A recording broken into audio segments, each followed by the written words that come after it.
Hello, everybody. And should I say, welcome back to my channel. Now, I know it's been a very long while since I've uploaded a video on here, but the main reason was I just need some time away.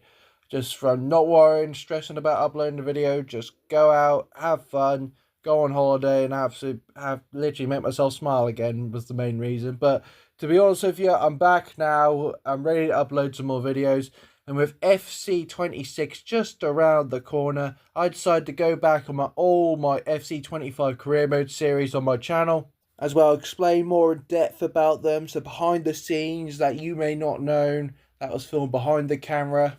And yeah, just basically like a talking video right here. If you're not interested, don't worry, there's some more videos coming out, especially what I've got planned for FC26, which career mode site I'm going to be doing.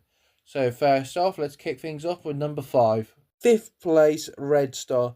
Now I did a total of 5 seasons, winning a total of 5 trophies, spent over £131 million. Top goal scorers, third place was Nathan with 70 goals. Second place, Lasso Koulibaly with 73 goals. And first, of course, Big Bad Barry with 128. With the most assists, Matthews 38, Lasso Koulibaly with 66. From season number 1, Samuel with 75. I would have to give the real MVP to Lasso Koulibaly. I'll explain about him more later. Well, this was disappointing in another reason. When I say this is 5th, I don't mean like it's the worst, but I just, out of all of them, this was the one that kind of shocked me. First of all, the views. Bloody hell. That was stunning. That's probably one of the most viewed starting career modes I've ever had on my channel. So thanks so much for that. When I was doing my research for the club, they had this crazy three at the back formation, which I was like, well, it's going to be hard, but at least it's going to put up with a challenge. As well as that, looking up, they only had 2 million to spend. It was going to be the hardest challenge ever. Then it just changed. It used the same formation as Lecce, and the budget went from 2 to 4. So I think they had some kind of update. With the first 2 seasons, Red Star, I've had a feeling this was going to be a really quick career mode. I'm crying loud. I got Champions League in my second season, and I wanted to have a relegation battle. Literally, I turned it up to Ultimate for the last few games, but that didn't work. And yeah, I was going to quote me, it was going to be called a Farmers League. Maybe the formation helped, or maybe Valentine, so underrated, as I call the future Conte. Quote me on that. And Barry, do I need to say more about that? Tall, impressive, and honestly, wasn't that bad. I want to see second best striker. We'll go on to first later on. And I knew that this was going to be a quick season, but then the third season came along. And oh boy. First of all, I tried to sell Barry to make it more hard, especially a bigger Premier League club, but no one came in for him.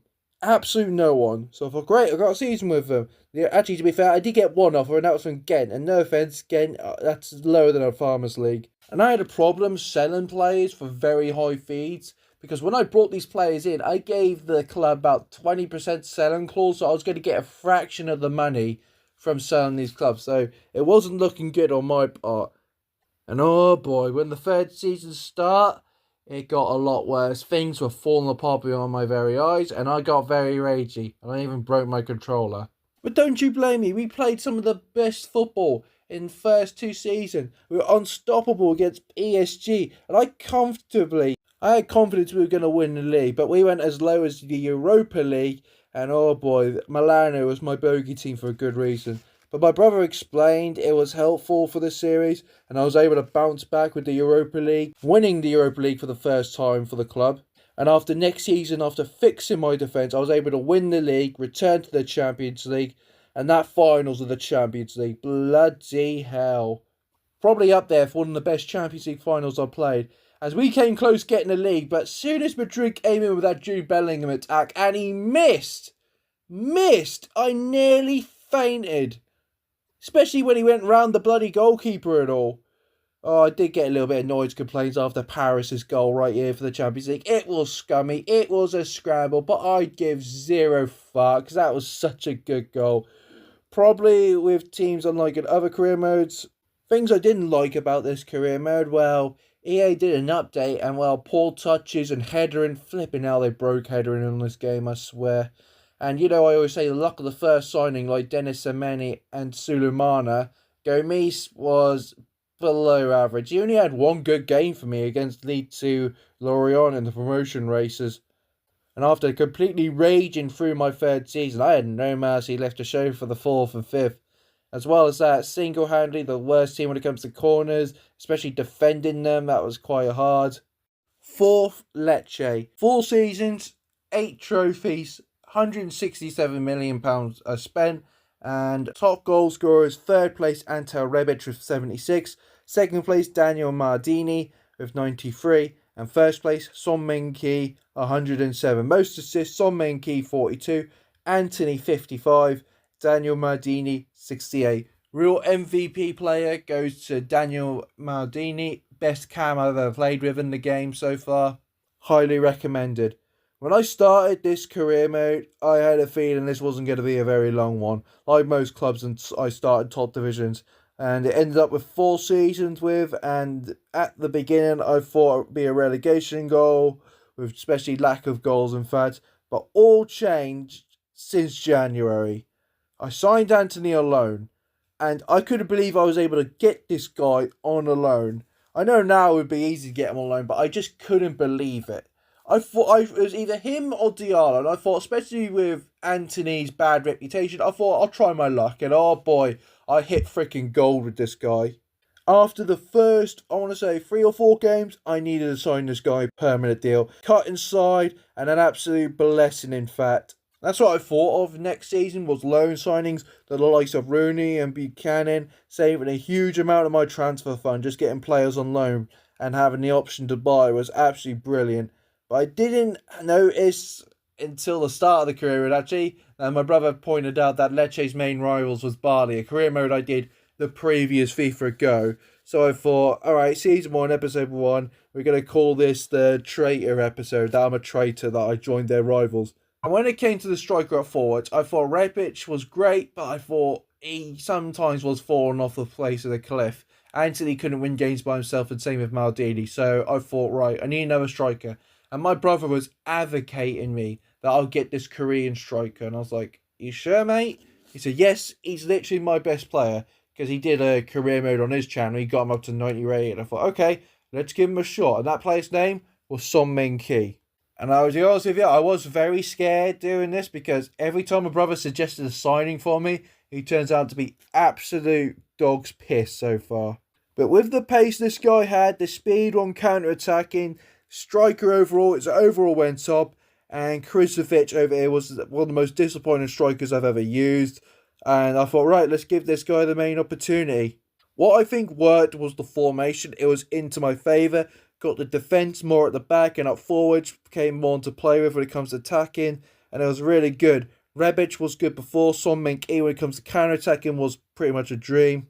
And I felt like Antony was reborn on that wing, in fact. I had literally, funny enough, I had a transfer bid from Borussia Dortmund for £90 million. And I was like, so tempted. But I thought, no, I'm not. I literally seems happy here. We're going to keep him.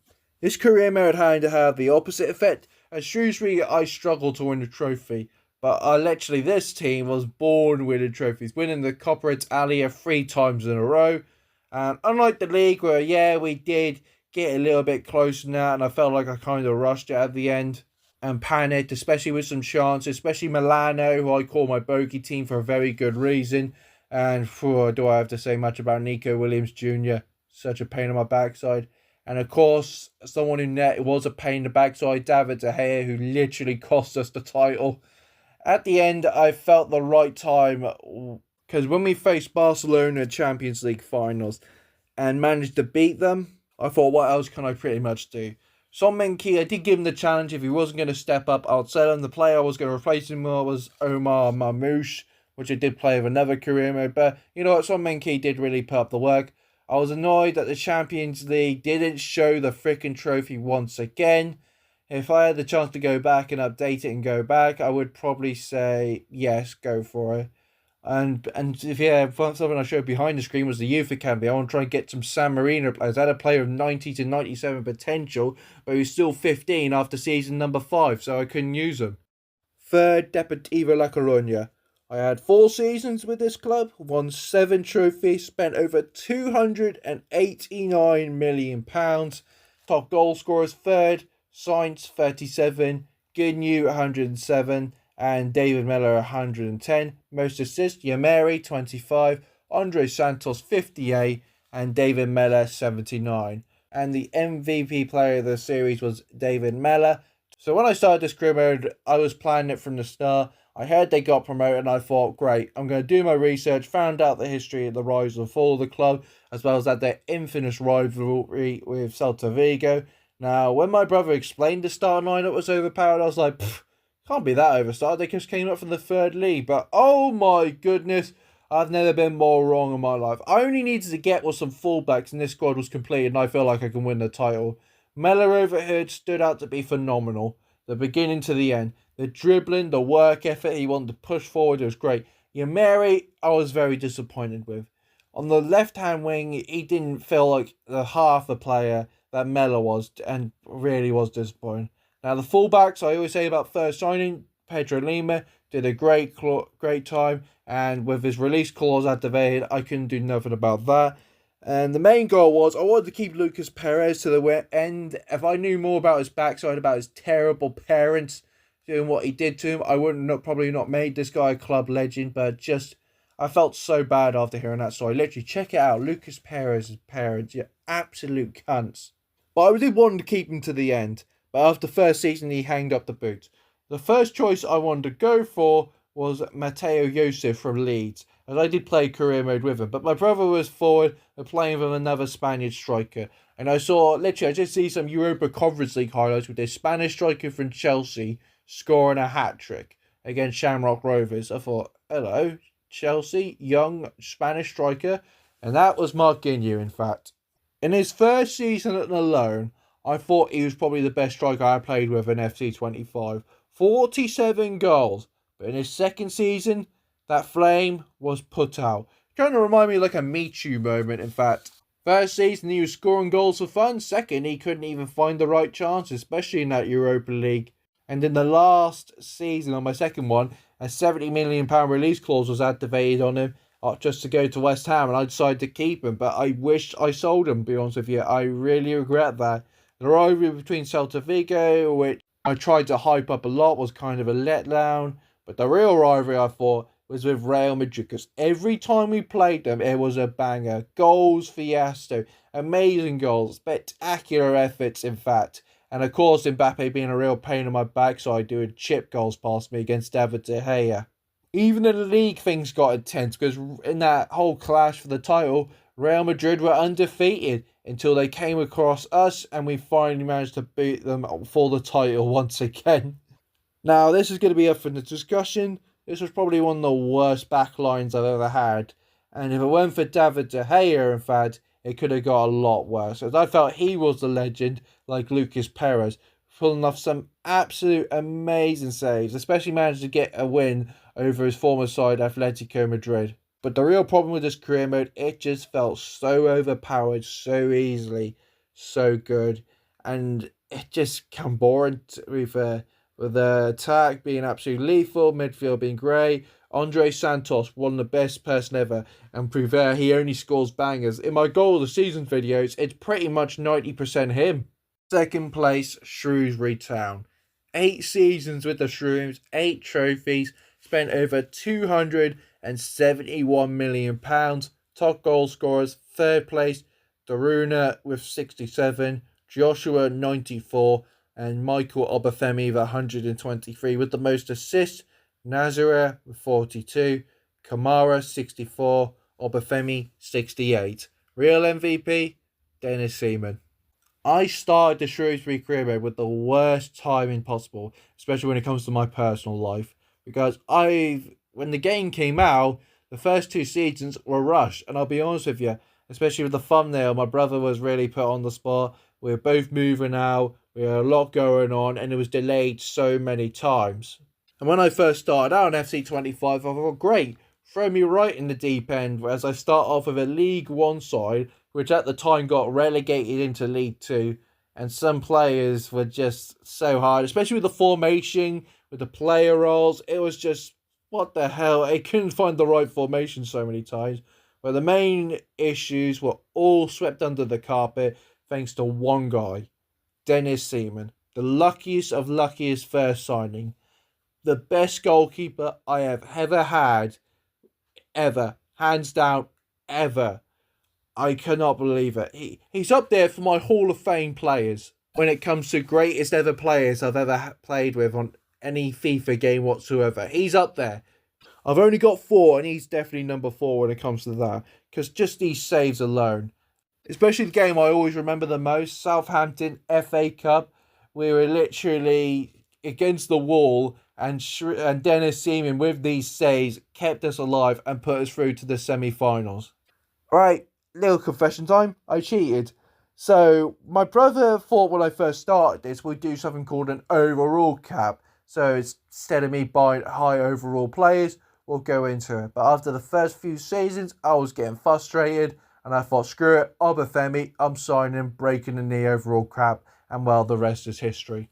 Will I do it again next FIFA? Maybe. But let's talk about the FA Cup. I have been trying to hunt this trophy for so long for Shrewsbury Town. Like Benfica when it comes to their curse. But every time was just, Man United, Liverpool, embarrassing. But when it came across Tottenham in that magical day, I've never felt so more happy in my life. And let's talk about some players. I know we talked about Dennis Seaman, but let's someone talk about the back. China's own Shang Long. Why bring him in? Well, in January, I need a new centre-back in the Premier League, as things were getting quite tense. And trying to search for players, I turned scouting off, so that was my bad. So I was going through every single league, trying to find a good centre-back. And there he was. Tall, strong, stood out. I needed to bring him in.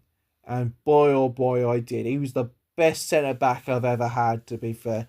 Not quite Hall of Fame, but certainly up there. For crying out loud, he even had Erling Haaland in his bloody pocket. The best £5 million I have ever sport. Other players I found just by scouting along, the Ukrainian Vlahovic. I want a new left mid badly. The board were being absolute twats. When it comes to money, I approached David Neves. He didn't want to join. I even approached Marcus Rashford, but the wages were too much. So Vlahovic was the guy. Did he stand out? Yeah, definitely. I did make a good profit on him. Few players I definitely did regret was I did sign quite a lot of old players, and then the following season they did retire. Some I didn't regret, like Iheanacho was absolutely brilliant for us in the Championship, but others like Brozovic and Oliveira were complete flops. Another reason why this one isn't number 1, well, EA decided to do an update, and oh boy, they screwed it around, because trophy celebrations? What trophies?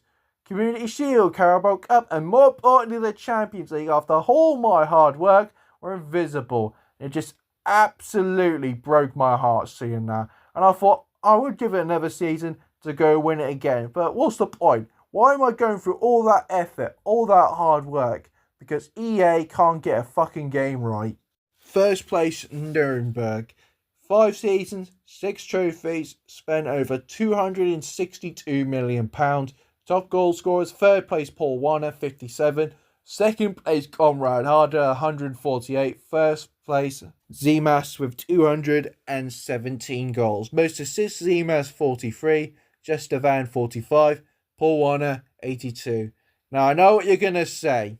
I should have chose Hertha Berlin. Because to be fair, they did win the poll, but the main reason what pulled me towards the Nuremberg project more was hearing a lot about the disaster, the trials, going through so much pain, especially with their 9 relegations from the Bundesliga. I thought this would be the perfect rebuild. And I did have many comments, especially the one about saying do Nuremberg career mode. And I thought, you know what, let's give it a go. And I wish I listened to more of you lot more often. So when I first started this, the 5 at the back formation they first do. And I always like to keep with their first original formation, but this was the worst formation I've ever used. I'm never using it again, because the defence was awful. I'm so happy I changed it along. I think it's because when my centre-backs lost the ball, it became absolute disasters to see. I mean, when it comes to this team, I was so happy that my opposition had corners, because I could steal it so quickly. I can run up the other end and score, get one-on-one chances. That's the positive I had. Now, let's talk about the elephant in the room. I had not 1, but 2 of the best strikers I have ever had in any game. better than all my other strikers I've had in my previous career modes, hands down. So, Zemas with 99 pace, finishing for crying out loud, was on the 99 ratings as well. He was the Greek Jamie Vardy. I had an offer for £50 million for him from Brighton, especially since he's gone to Brighton now. I was like so tempted, but I couldn't. It was such a hard choice. And oh, speaking of the guy, Conrad Harder, Danish wonder boy. He was incredible and someone I highly recommend for anybody doing Road to Glory career modes with. How I found the guy was funny. So I made my original transfers a lot and I had enough to spend for another striker. So when my brother was on the computer, I said, "Hey mate, can you think of another striker?" And when my brother was searching, he found the guy. He said, "Jordan, Conrad Harder. If not that bad potential, but not bad striker." And I thought, oh my god, the funny things I could think about that. I mean, for crying out loud, Conrad Harder, that's making my job easier. Do I wish I would have sold him for £300 million? Not a chance. I did manage to break my controller in this one. I can't remember which game that was that made me lose over the edge, but it was one of them. But I did see a lot of comments saying, move it to Ultimate, move it to Ultimate. Mate, I'm not spending another 40 quid on another controller, so that ends the conversation right there. I think Xabi Alonso wanted to destroy his controller as well, because at that 3 at the back formation against his Bayer Leverkusen side, I was destroying him every single time. It was easy, especially when you got the 2 best strikers ever. Not all teams were hard to break down, but Borussia Dortmund, I faced them, and it was a lot harder, especially that Champions League finals. I don't want to talk about it. And I'll be honest with you, I moved that game to Ultimate because I wanted to do another season with the club. I did have to take some personal setbacks from this career mode. I was suffering from a lot of migraines while filming this career mode. It was only when filming this, so I had to take a break from it. It was not doing my health any good. If I didn't win the Champions League in my final ever season, I would have sold Mandarez. Decent keeper, yes, and was a lot better than my first signing, Santos. And oh, sorry, speaking of Greek players, so why all the Greek players? I brought more Greek than German. I just thought since Zemas was a good player and Severis was even, well, not better, but incredible, I just thought, you know what, let's keep this like a Greek theme for crying out loud. Especially that Greek god thumbnail my brother did, that was brilliant. And oh, by the way, why did I say fuck Portsmouth Football Club a lot? I don't regret it one bit, because fuck Portsmouth. Yeah, so that's my rankings of my career mode series on FC25. But what career modes have I got planned for FC26? You got to stay tuned for that. Thank you as much for joining my video. Thumbs up. And don't worry, more videos will be uploaded. And I'll see you lovely people later.